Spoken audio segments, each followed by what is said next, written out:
Welcome back. In this session, we're going to address kind of a new concept for short-term mission team members, but it's an old concept. The idea of a contingency covenant, a kind of a code of conduct that we all agree to before we go on a trip, that if we get in a tight spot, we've all sort of agreed to, here is the standard of behavior. And it's become necessary because we've noticed in the last few years, one of the toughest things about being detained or in a stressful situation is being detained in a group and being unhappy with how other members of the group are handling the situation.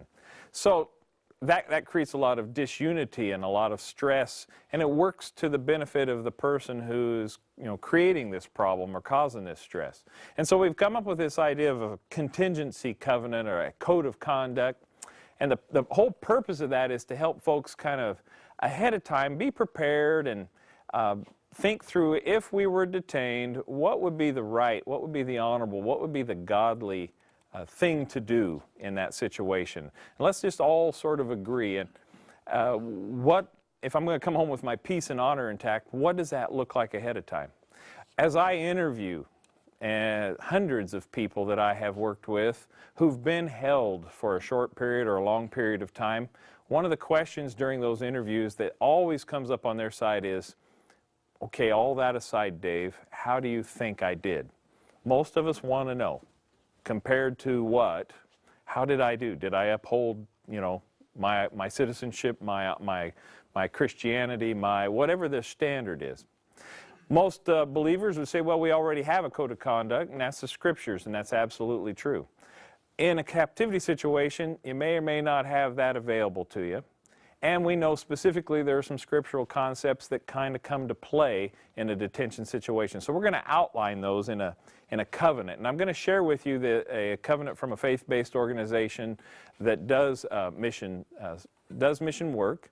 I'm going to share some examples from their covenant. I work with lots of groups, and they all have similar covenants. They've put them into their own frame of reference, their own words, but they're all sharing the same idea, that there are some standards. And so that's really what we're after here. And some standards that would bring glory to the Lord, that we're all going to behave in a way that it's obvious to the captors that we came for the right reasons and that we got something real. We didn't just come, we're not just tourists, and we've got something worth sharing because we behave differently in a crisis. This is going to be a bit of a guide for us on how to respond when we're held against our will. It's a bit of an identification of who we are as servants of Jesus. The fact that we respond differently. I can think of an example it's been a few years ago in the Philippines. Captors, Muslim pirate terrorist group, extremist group, holding some Christian missionaries.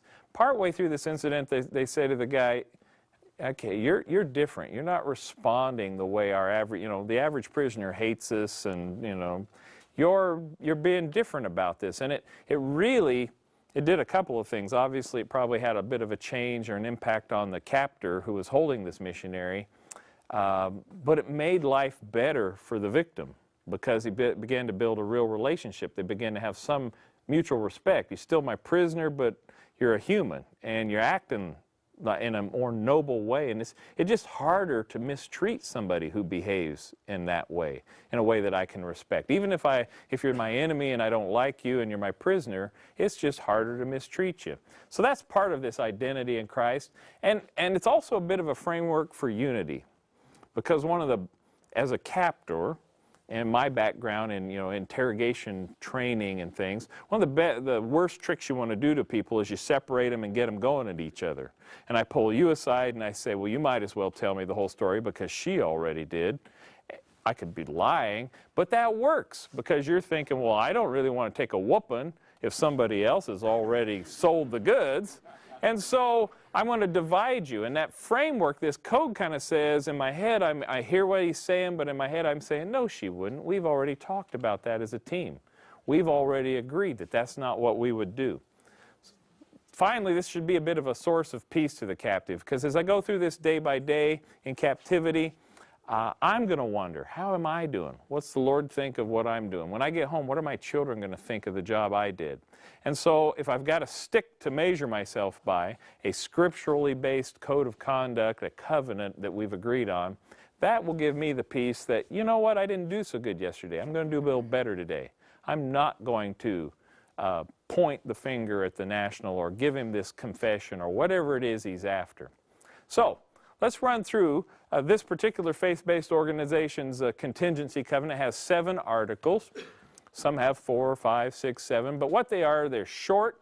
And we generally want a group to try and memorize, commit those to memory, because I wouldn't carry it around on me with a little card. Little card, you know, step 2, I will escape. You know, that's a bad thing to get caught with. Okay? The first one has to do with, you know, I'm a beloved child of God. He will never leave me or forsake me. The whole point of that one is we know that most captives in the first few minutes or hours tend to start to feel abandoned. How could this happen? I must have been doing something wrong. Is this punishment? Where is God? And of course the reality is God knew this was going to happen forever. I'm the only one surprised. Okay? And so having folks have something to come back to, that just because of bad things happen, and you know, God's not interested in that as much as he's interested in my response to the bad thing. So my identity. And you'll find Hebrews is referenced there. You can find your own scripture that kind of supports that, but first thing in a covenant is some identity. The U.S. military code of conduct, you know, I'm an American soldier fighting for my country. It's the same idea. No matter what you guys tell me and what kind of lies these guys give me, I don't change. I know who my identity is. Article 2, you say, in obedience to Christ, I'm prepared to suffer, and if necessary, give my life. And we don't expect as short-term volunteers that you're going to have to give your life. The code doesn't say I am going to die. It just says, in my mind, I've wrestled through that I'm willing to take some risks because I believe in what I'm doing. And you know what? As an interrogator trainer, it is just way hard to mess with somebody who in their mind has already said, I'm willing to go the way with you here. Now, I wouldn't stand up to the captor and say, you're going to have to shoot me first, okay? I'm not going to pick a fight. But in our discussions, it will become apparent that you're not bullied because you've already drawn your line. You've already decided, I'm willing to suffer a little. And what does suffer mean? I mean, I've had folks, you know, they cross their legs and their left leg falls asleep, and that's suffering. And we've seen folks hold out up to 5, 6 years in captivity and still come home, grateful that they're alive, thankful for their family, with a good attitude. I mean, that's the kind of guy I hope I could be in these situations. You're about to hear from Paul Dye, a New Tribes missionary who served in Colombia and now works with mission pilots in the U.S. Paul was captured by the FARC, a rebel terrorist group in the country. He talks about his own willingness to sacrifice and to suffer for the cause of Christ. Because the risk was, I'm willing to give my life that others can come to know Christ and hear the message of what Jesus has done for them on the cross.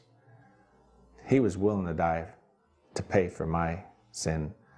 Now, my death wouldn't pay for anybody's sin, but my being there and us being there as missionaries would be able to reach these people with the message of the gospel, which is the power of God unto salvation to everyone who will believe it. And so that was, to me, that's the purpose of living. That's the purpose of being willing to risk my life. And also, I had coworkers out there. You know, I had others who felt the same way. And I was willing to risk my lives for them, too. Article 3, recognize that my captors have my body, but I honor Christ and I honor my own sense of peace and well-being by not letting them control my mind. World War II, Frankel, one of the Jews held in a concentration camp there who happened to also be a PhD in psychology, wrote a book after the concentration camp thing where he discussed the things he learned out of that. You know, they took away their clothes and they took away their jewelry and they're pulling the fillings out of their teeth. And this German, as they approach in there in the showers and they're naked, and the German says, "Is that all you got?" And the guy says, "Yeah, that's all I have." And he goes, "Good, now you have nothing." And the guy's just destroyed by that. Well, the reality, Frankel said, was, wait a minute. There's one thing you can't take away from me, and that's my right to choose how I react to this. I can buy into your, yep, I got nothing, you're in charge, or I can say in my head, no, you got my stuff, and I still got me. And that's a huge concept. I need to shrewdly resist my captors. And by shrewd, I don't pick fights. I don't look at the guy and say, you're not in charge of my thing. I'm going to do my own thing. I smile and I'll nod and, okay, you say you're the boss, you're the boss. And in my head, I'm thinking, but I still am the boss of my own thinking. Because once I give that up, I'm putty in his hands. He wants to exploit my family. He wants to cause harm. That's going to happen. Article 4. In the power of the Holy Spirit, of my own free will, I'm not going to do things that compromise my witness or bring shame or harm to others. And of my own free will part's important because you can keep anybody up for 3 days straight and they'll start to do things they didn't even know they were doing. I'm long past those days where I could do the whole midnight study routine and get up and be sharp tomorrow. But of my own free will, I'm not going to fall with your tricks. And if I do the code, I'm going to remind myself, aha, fool me once, but not twice. So you bring me in and you interrogate me or you trick me into a bribe, and I'm going to, of my own free will, I won't do that again. I'm going to learn, I'm going to get better. What we found in Vietnam, for instance, once a guy had kind of fallen into and fell for a trick and had given up information, that was a real watershed. Some of those guys would, well, I've already given up, I might as well go the rest of the way, and you're headed for depression and lower survival. And others would say, you're not going to get me on that again. And those guys come back tough the next day. And we find more of those people survive, and they usually came home sooner. So we're not, of our own free will, going to give that up. Of my own free will, I won't give up information that gets other people hurt. And those are decisions you might have to make. I mean, folks have had to face the issue. We're not going to let you go if you don't tell us who the other Christians are in town. If you don't tell us where we can come up with $1 million from your mother, or those types of issues. Those are tough things, and what we're going to say is, while I'm sitting here well rested and slept last night, and I'm fed and I can think, we've all agreed it would be wrong to pass the buck, get myself out by putting somebody else in. And that when you put me under pressure, that right and wrong didn't change. Because that's what happens.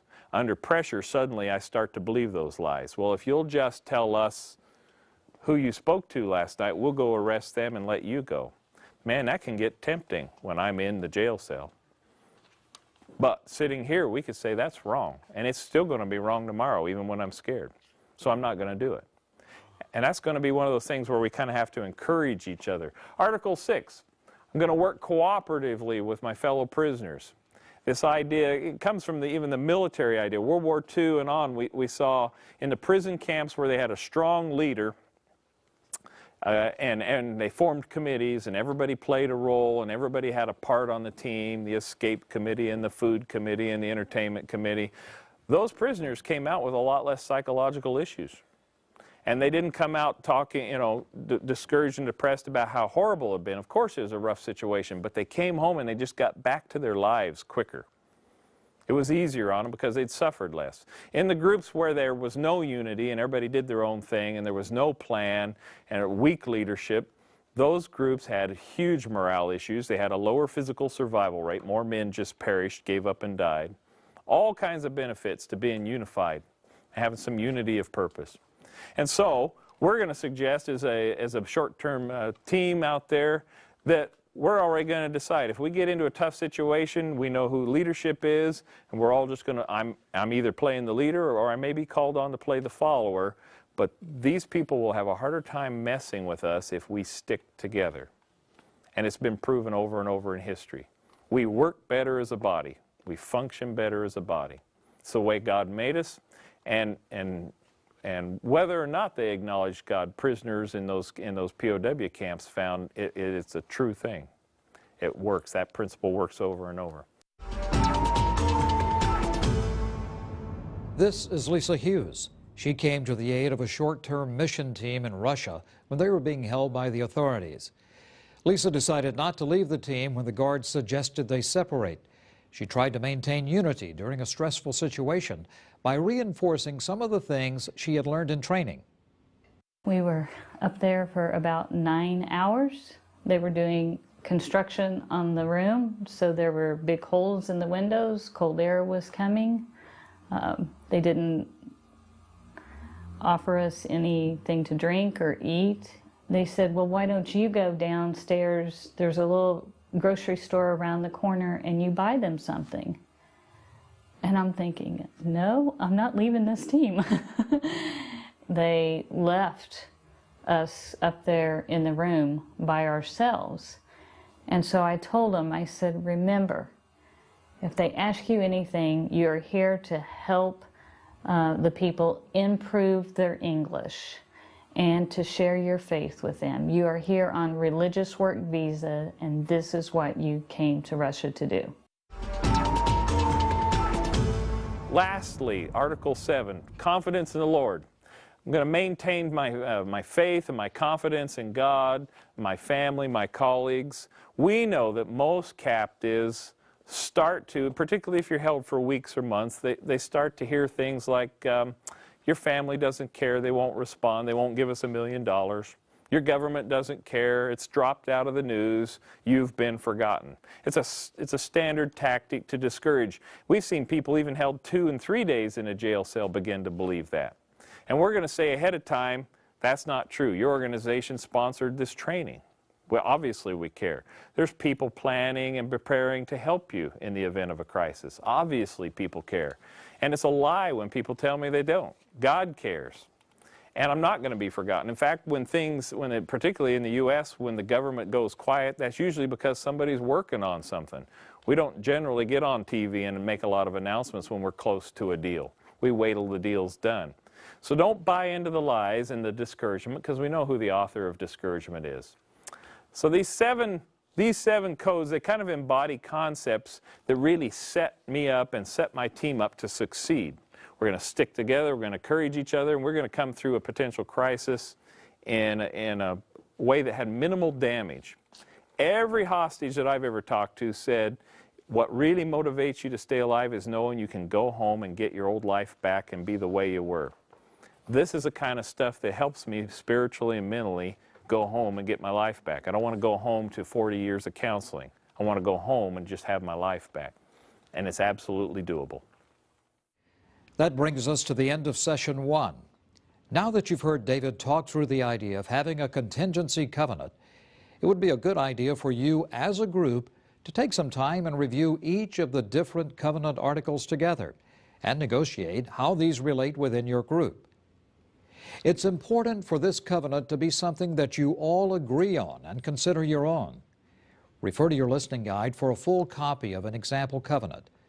Please take these examples and create your own team covenant. Pray over it as a group and negotiate the statement together.